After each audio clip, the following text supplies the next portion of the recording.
മിന്നുകെട്ട് ഭാഗം 7. രചന അവതരണം ദിവ്യരാജ്.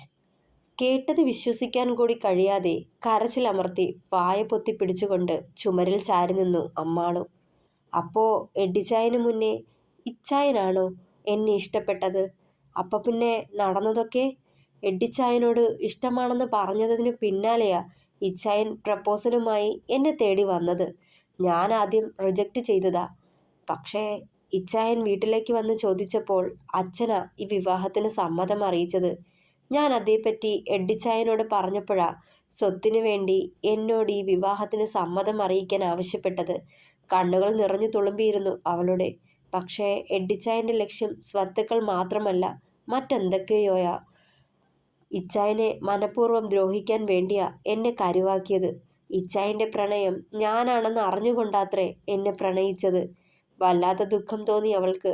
അതുവരെ തന്നെ വിശ്വസിപ്പിച്ച് വച്ചിരുന്നതെല്ലാം നുണയാണെന്ന് തോന്നി അമ്മാളുവിന്. കരഞ്ഞുകൊണ്ട് റൂമിലേക്ക് തിരിയാൻ തുടങ്ങിയതും പുറത്തു വെച്ചിരുന്ന ഫ്ലവർ വേസിൽ തട്ടി അത് താഴേക്ക് വീണു. ശബ്ദം കേട്ട് തിരിഞ്ഞു നോക്കിയ എഡ്ഡി കാണുന്നത് കണ്ണുകൾ ചുമന്ന് കലങ്ങി നിൽക്കുന്ന പെണ്ണിനെയാണ്. അവളെ അങ്ങനെ കണ്ടതും താൻ പറഞ്ഞതൊക്കെ അവൾ കേട്ടെന്ന് മനസ്സിലായിരുന്നു എഡ്ഡിക്ക്. എഡ്ഡി അവളെ കണ്ടതും മനസ്സിലായതും വേഗം അവിടെ നിന്ന് റൂമിന് പുറത്തേക്ക് ഓടിപ്പോയി അമ്മാളു. ഓഹ് ഗോഡ്! അമ്മാളു എല്ലാം കേട്ടെന്നാ തോന്നുന്നത് എസ്തേർ. അമ്മാളുവിനെ പ്രതീക്ഷിക്കാതെ അവിടെ കണ്ടതും തലയ്ക്ക് കൈവച്ച് ഞെട്ടലോടെ എഡ്ഡി അലറി. അയ്യോ, ഇനിയിപ്പോൾ എന്തോ ചെയ്യും? എല്ലാം കേട്ട് കാണുമല്ലോ എഡ്ഡി. ഒരു കാര്യം ചെയ്, എന്തെങ്കിലും പറഞ്ഞ് അവളെ വിശ്വസിപ്പിക്ക്.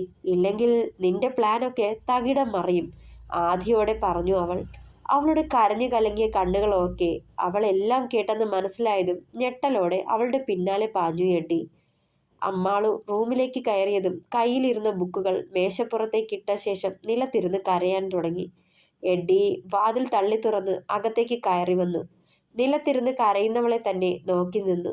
എന്തു പറഞ്ഞു അവളുടെ തെറ്റിദ്ധാരണ മാറ്റുമെന്ന് ചിന്തിക്കാൻ തുടങ്ങി. അപ്പോഴും അവന്റെ കണ്ണുകൾ അവളുടെ മുഖത്താകമാനം പരതി നടന്നു. ചുവന്നു തൊടുത്ത കവിളിണകളും വിറയ്ക്കുന്ന അധരങ്ങളും ഭംഗിയുള്ള നാസികത്തുമ്പും അവനെ ഭ്രാന്ത് പിടിപ്പിക്കുന്നത് അവൻ അറിഞ്ഞു. പതിയെ അവളുടെ അടുത്തേക്ക് ചെന്ന് അവൾക്ക് മുന്നിലായി മുട്ടുകുത്തി ഇരുന്നു കൊണ്ട് ആ മുഖം കയ്യിലെടുത്തതും അവനെ തട്ടി മാറ്റി അവൾ പിന്നിലേക്ക് മാറി. ഉടനെ എഡ്ഡി അവളെ കയ്യിൽ പിടിച്ചു വലിച്ച് തന്നോട് ചേർത്തു. അമ്മാളു, പ്ലീസ് കരയല്ലേ. എനിക്ക് നീ കരയുന്നത് കണ്ടിട്ട് സഹിക്കാൻ കഴിയുന്നില്ല. കപട ദുഃഖം മുഖത്ത് വരുത്തി അവളെ നോക്കി. വേണ്ട, എന്നോട് മിണ്ടരുത്. ചതിയനാ നിങ്ങൾ. ആ പാവത്തെ ചതിക്കാൻ വേണ്ടിയല്ലേ നിങ്ങൾ എന്നെ. കരയാൻ തുടങ്ങി വീണ്ടും. അമ്മാളു പ്ലീസ്, ഇച്ചായനോടുള്ള പക തീർക്കാൻ വേണ്ടി തന്നെ നിന്നെ ഞാൻ പ്രണയിച്ചത്. പക്ഷേ നീ ഇല്ലാതെ എനിക്ക് വയ്യ. നിന്നെ എനിക്ക് അത്രയ്ക്കിഷ്ടമാ. അവന്റെ കണ്ണുകൾ അവളെ അടിമുടി നോക്കിക്കൊണ്ടിരുന്നു. വേണ്ട, എന്നോടൊന്നും പറയണ്ട. ഇനി എനിക്കൊന്നും കേൾക്കുകയും വേണ്ട. സ്വത്ത് മാത്രമല്ല നിങ്ങളുടെ ലക്ഷ്യം, ആ പാവത്തിനെ ദ്രോഹിക്കാനും കൂടിയാ നിങ്ങൾ. കരഞ്ഞു പോയി വീണ്ടും. Cool Ammalu, cool. അയാളെ ദ്രോഹിക്കുന്നതിന് കാരണമുണ്ടായിട്ട് തന്നെ. എനിക്ക് കൂടി അവകാശപ്പെട്ട സ്വത്തുകൾ ഒറ്റയ്ക്ക് അനുഭവിക്കുന്നവനോട് എനിക്ക് പകയാ. നിനക്കറിയോ, എൻ്റെ അമ്മയും ആനിയും എല്ലാവരും എന്നേക്കാൾ ഏറെ അയാളെയാ സ്നേഹിക്കുന്നത്. എല്ലാം ഞാൻ ക്ഷമിക്കാം. എനിക്ക് ആദ്യ പ്രണയം തോന്നിയ പെൺകുട്ടി പോലും അയാളെ മതിയെന്ന് പറഞ്ഞ് എന്നെ തഴഞ്ഞപ്പോൾ ഭ്രാന്ത് പിടിച്ചു. അറിയോ നിനക്ക്? അന്ന് ഞാൻ തീരുമാനിച്ചതാ, സ്നേഹിച്ച പെണ്ണിന്റെ മനസ്സിൽ മറ്റൊരുവനാണെന്ന് അറിയുമ്പോഴുണ്ടാകുന്ന വേദന എന്താന്ന് അവനും അറിയണമെന്ന്. പക്ഷേ നിന്നെ എനിക്ക് കൈവിട്ട് കളയാൻ കഴിയില്ല. എനിക്ക് വേണം നിന്നെ. നീ അയാളെ തള്ളിപ്പറഞ്ഞ് എന്നിലേക്ക് മടങ്ങി വരുമ്പോൾ അയാൾ അറിയും ആ വേദന എന്താന്ന്. അതിനു വേണ്ടിയാ ഈ നാടകം, അല്ലാതെ അയാളെ ദ്രോഹിക്കാനല്ല. ഉള്ളിലെ കാപട്യം പുറത്തു കാട്ടാതെ തന്മയത്വത്തോടെ അവളുടെ മുന്നിൽ നിറഞ്ഞാടി എഡ്ഡി. എഡ്ഡിച്ചായ, നിങ്ങളുടെ ഇച്ചായൻ ഒരു പാവമാ. എനിക്ക് ആ മനുഷ്യനെ വേദനിപ്പിക്കാൻ കഴിയില്ല. ചതിക്കാനും. എല്ലാം തുറന്നു പറഞ്ഞ് ഞാൻ തിരികെ പൊയ്ക്കോളാം. എനിക്ക് വയ്യ ഇനിയും ആ പാവത്തിന് മുന്നിൽ അഭിനയിക്കാൻ. എന്നെ ആ മനുഷ്യൻ ജീവനെ പോലെയാ സ്നേഹിക്കുന്നത്. ആ സ്നേഹം കണ്ടില്ലാന്ന് വെക്കാൻ എനിക്കാവുമോ എന്ന് അറിയില്ല. പേടിയാവാ. മതിയാക്കാം ഈ നാടകം. അവൾ അത് പറയുമ്പോൾ ഉള്ളിൽ നുരഞ്ഞു കയറിയ കോപത്തെ കൈമുഷ്ടി ചുരുട്ടി അടക്കി പിടിച്ചു എഡ്ഡി അവളറിയാതെ. അമ്മാളു, കരയല്ലേ. ഒന്നും വരില്ല. നീ സത്യങ്ങളൊന്നും അയാളോട് പറയണ്ട. ശരി, നിനക്ക് അയാളെ ചതിക്കാൻ കഴിയില്ലെങ്കിൽ വേണ്ട. നീ പറഞ്ഞതുപോലെ നമുക്ക് അയാളുടെ സ്വത്തുക്കളൊന്നും വേണ്ട. പക്ഷേ സത്യങ്ങളൊന്നും അയാൾ അറിയണ്ട. അത് എനിക്കും കൂടിയ ദോഷം. എല്ലാവരും എന്നെ വെറുക്കും. എൻ്റെ അമ്മയും പെങ്ങളും കുടുംബക്കാരും എല്ലാം. പിന്നെ ഇപ്പോൾ എനിക്ക് കമ്പനികളിലുള്ള അധികാരം കൂടി നഷ്ടപ്പെടും. അതുകൊണ്ടാ. 3 മാസം നീ പിടിച്ചു നിൽക്ക്. എന്തെങ്കിലും പറഞ്ഞ് നീ അയാളുമായി പിണങ്ങി തിരികെ വീട്ടിലേക്ക് പോണം. പിന്നെ ബാക്കി നമുക്ക് അന്നേരം തീരുമാനിക്കാം. നിന്റെ മനസ്സിനെ വിഷമിപ്പിക്കുന്ന ഒന്നിന് ഞാൻ നിർബന്ധിക്കുന്നില്ല. പല്ല് ഞെരിച്ച് പറഞ്ഞുകൊണ്ട് അവളെ മുറുകെ പുണരാൻ തുടങ്ങിയതും അവൾ അവനിൽ നിന്നും അകന്നു മാറിയിരുന്നു. എന്തുകൊണ്ടോ എഡ്ഡിയെ ദേഹത്ത് തൊടാൻ അനുവദിക്കരുതെന്ന് മനസ്സ് വിലക്കുന്നത് അവൾ അറിഞ്ഞു. അപ്പോഴും അവളുടെ മനസ്സിൽ പ്രണയത്തോടെ തന്നെ നോക്കുന്ന ആ കാപ്പിക്കണ്ണുകളായിരുന്നു. ഒരിക്കലും ആ പ്രണയം എഡ്ഡിച്ചായന്റെ കണ്ണുകളിൽ താൻ കണ്ടിട്ടില്ല. എഡ്ഡിച്ചായന്റെ നോട്ടം പലപ്പോഴും തന്നെ അലോസരപ്പെടുത്തിയിട്ടേയുള്ളൂ. വല്ലാത്ത ഭാവത്തോടെ ശരീരത്തെ കൊത്തി വലിക്കുന്ന നോട്ടം. ആ നോട്ടത്തിൽ പ്രണയമില്ല. അത് ഞാൻ തിരിച്ചറിഞ്ഞത് ഇച്ചായന്റെ കണ്ണുകളിൽ സദാ തിളങ്ങി നിൽക്കുന്ന പ്രണയത്തിൽ നിന്ന്. ഒരിക്കലും ആ പാവത്തെ താൻ ചതിക്കില്ല. തനിക്കതിന് കഴിയില്ല. എന്നെ പ്രണയിച്ചു എന്ന തെറ്റിന്റെ പേരിൽ ആ മനുഷ്യന്റെ മനസ്സ് തകർക്കില്ല ഞാൻ. ചുമരിലേക്ക് ചാരിയിരുന്ന് അത് ഓർക്കവേ എഡ്ഡി റൂം വിട്ട് പുറത്തേക്ക് പോയിരുന്നു. ഈ സമയം എഡ്ഡി എസ്തേറിനോട് പറഞ്ഞതൊക്കെ അവളുടെ മനസ്സിൽ തെളിഞ്ഞു വന്നു. എഡ്ഡിക്ക് മുന്നേ ഇസഹാക്കാണ് അവളെ പ്രണയിച്ചതെന്നോർക്കെ വല്ലാത്ത ദുഃഖം തോന്നി. താനിത് അറിയാതെ പോയല്ലോ എന്നുള്ള നഷ്ടബോധം വേറെയും. എവിടെയൊക്കെയോ കുത്തിനോവുന്നത് പോലെ അവൾ അറിയുന്നുണ്ടായിരുന്നു. എന്തായി എഡ്ഡി? അവൾ എല്ലാം കേട്ടോ? എന്തു പറയുന്നു? ആകാംക്ഷയോട് ചോദിച്ചവളെ ചേർത്ത് പിടിച്ചു എഡ്ഡി.